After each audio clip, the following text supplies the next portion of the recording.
Welcome to Hugo Studio. Welcome to you. Sisimulan muna natin sa multiplying by 5. Ano ba yung pinaka-step natin? Ito yung pinaka-step natin sa left side.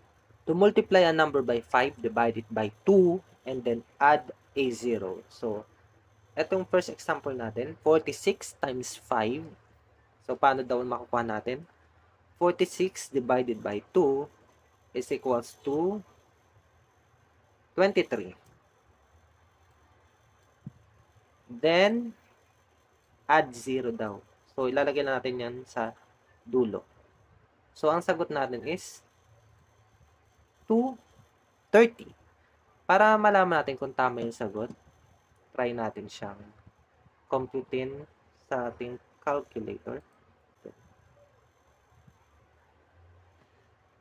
So, ano daw? 46 times 5 is equals to 230. Ayun. So, same sila ng sagot. So, ang sagot natin dito ay 230.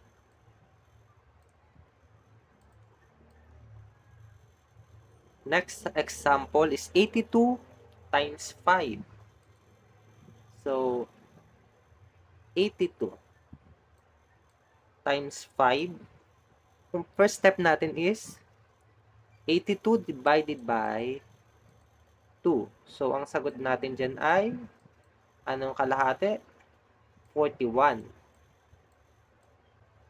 And then, add a 0. So, add lang natin yung 0 sa dulo. So, 410 yung pinaka-sagot natin. Check natin ulit sa calculator kung tama yung sagot. 82 times 5 is equals to 410. So, same sila ng sagot. 410.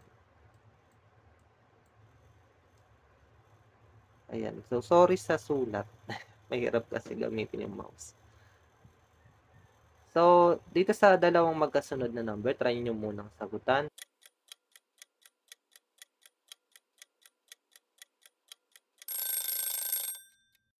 So, check po natin kung tama yung sagot natin, no? Ang next number natin is yung 57 times 5. Sa first step natin is 57 divided by 2 is equals to, so anong kalahati ng 57? 28.5.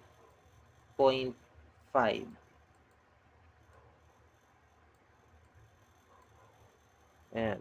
Pa-double check na lang. And then, next step, add a 0. Add natin 0 sa dulo. Pag sinimplify natin yan, ang sagot natin ay 28.5. Ayan, 28.5. Dito sa technique natin na to, hindi natin pinapansin yung decimal point. So, ang magiging sagot natin is 28, then 5. So, 285. Check natin sa calcu natin kung tama yung sagot. 57 times 5 is equals to 285. So, tama yung sagot natin.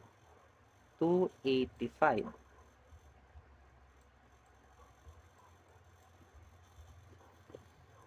Last number, yung last example, 63 times 5. So, 63, apply natin yung first step, divided by 2 is equals to, so, ano yung kalahati ng 63?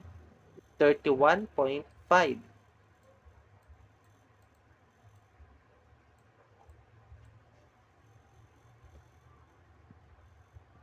Then, add 0 sa dulo. Pag sinimplify natin yan, ang sagot is 31.5.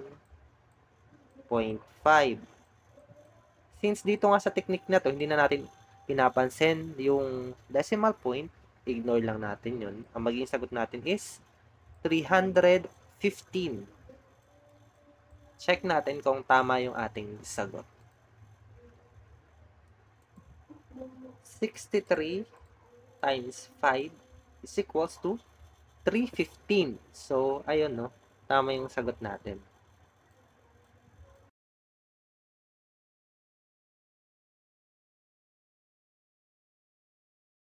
Ang sunod naman natin ay multiplying by 9.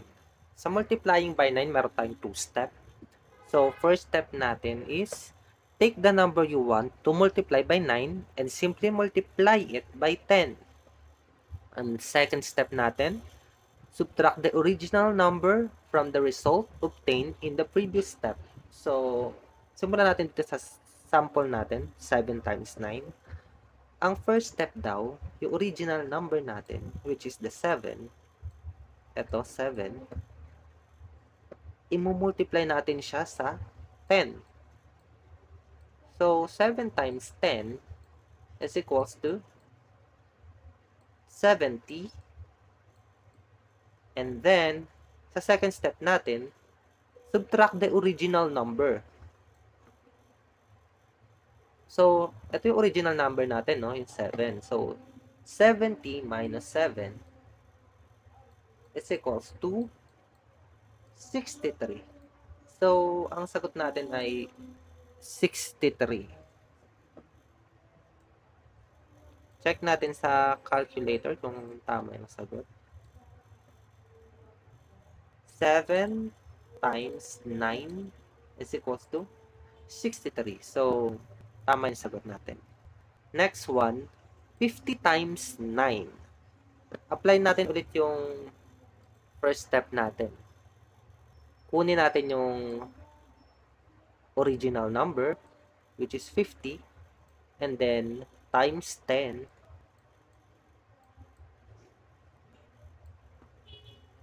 So, ang sagot natin dito is 1 times 5, 5, then 2 zeros, 500 ang sagot natin. Then, next step, subtract the original number from the result. So, original number natin is 50. 500 minus 50 is equals to 450. So, yun yung pinaka-sagot natin. 450. Check natin kung tama yung sagot natin sa ating calculator. 50 times 9 is equals to 450. So, tama yung sagot natin. Dito sa last example, subukan mong isolve yung third sample natin. Hit pause.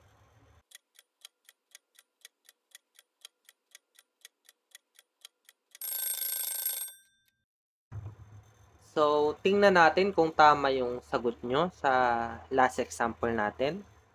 978 times 9. So, ano yung first step nga natin? 978.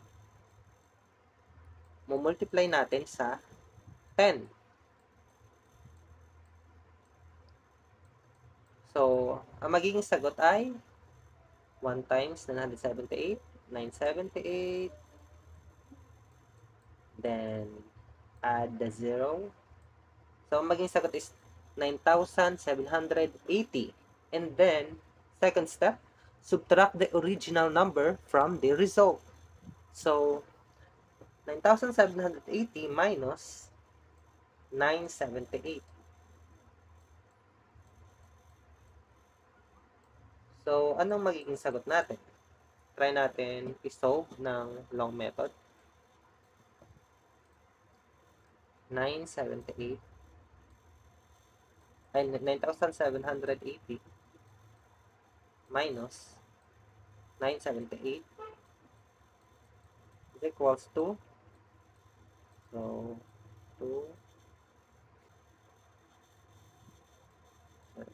0 17 8 then 8 So, 8802. So, ang sagot natin ay 8,802. 8,802. So, gagawin natin. 8,802. Check natin sa calculator kung tama yung sagot. 978 times 9 is equals to 8,802. So, tama yung sagot natin. Ganun lang yung technique sa multiplying by 9.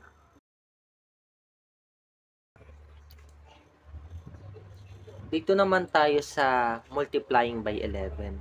Sa multiplying by 11, meron tayong 3 step. Pero bago yun, ang multiplying by 11, so pwede lang siya sa 2 digits. Ayan, katulad ng sample natin, 47, 89, 56, 72. So, pang 2 digits lang siya. Hindi siya pwedeng lumampas ng 99. So, halimbawa, first example natin, 47 times 11. Apply natin yung 3 step. Take a 2-digit number. So, 47. Add the 2-digit together. 4 plus 7 is equals to 11. Place the sum in the middle of the original number. So, sa middle daw ng original number, which is the 47, ilalagay natin yung 11.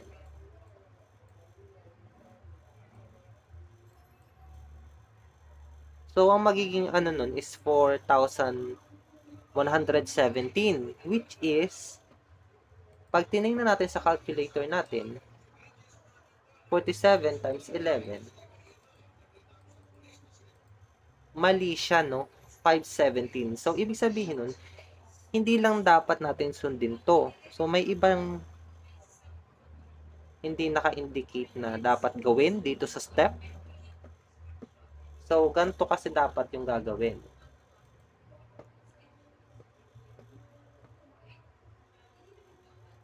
Take a 2-digit number together. Take a 2-digit number. So, 47. Add a 2-digit number together. So, 4 plus 7 is equals to 11. So, same lang siya dito, no? So, tama to. Place the sum in the middle of the original number sa third step natin. So, ganito yun. 4, ilalagay daw yung sum, which is 11 sa gitna. Pero, dapat, lagi lang, 1 digit yung pwede natin ilagay sa gitna. So, 47, tapos ilalagay natin yung 11 sa gitna. So, paano yun? Kung ano yung ones, yun yung laging nakatapat dito sa gitna. Yun yung pinaka magiging technique natin.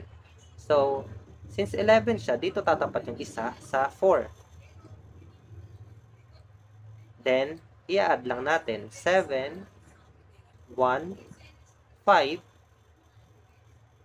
Nasa calculator natin, ganun din yung sagot. 517, which is the 517. So, dito, sagot natin is 517. So, tama yung process. Then, next number, 89 times 11. So, try natin. Unang step, take the 2-digit number. So, 89.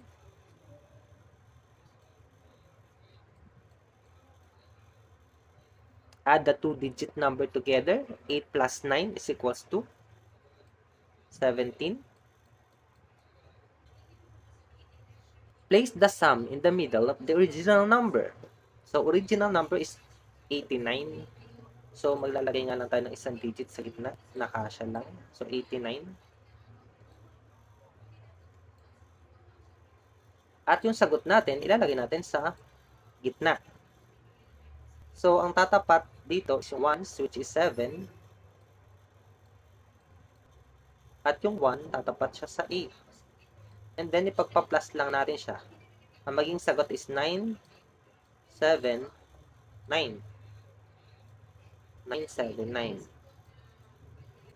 Sa next sample natin, try nyo munang isolve. Hit pause.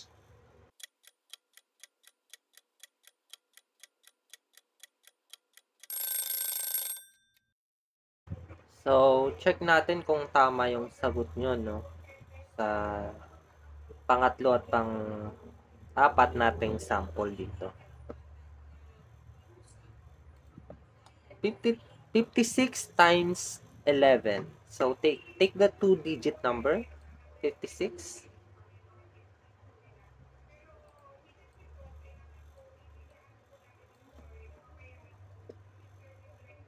Add the 2-digit number together. So, 5 plus 6 equals to 11.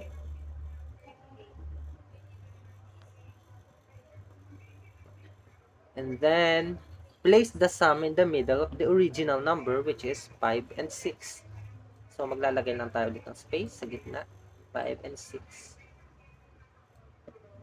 Ipi-place natin to sa gitna. So, 1 digit lang ang kasya dito. Ang tatapat yung isang 1 sa 5. So, ganyan yung magiging itsura niya. Then, add lang natin 6, 1, 6. So, ang sagot natin dito ay 6, 1, 6. Check natin sa calcu natin kung tama yung sagot. 56 times 11. 56 times 11 is equals to 616. So, tama yung sagot natin. Tama.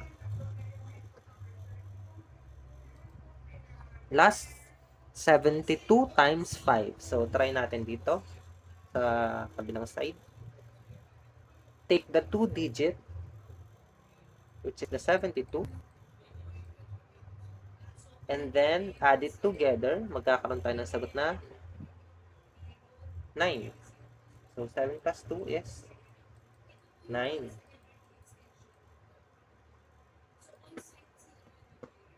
Then, last step, 7. Kuha natin yung original number, which is 72.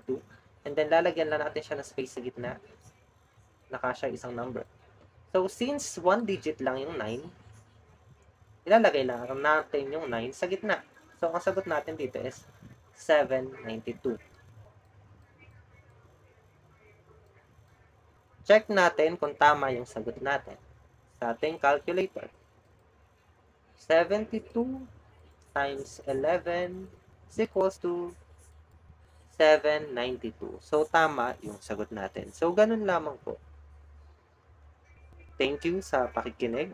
Huwag kalimutang mag-like, subscribe, at i-hit ang notification bell para lagi ka updated sa mga susunod pa nating video.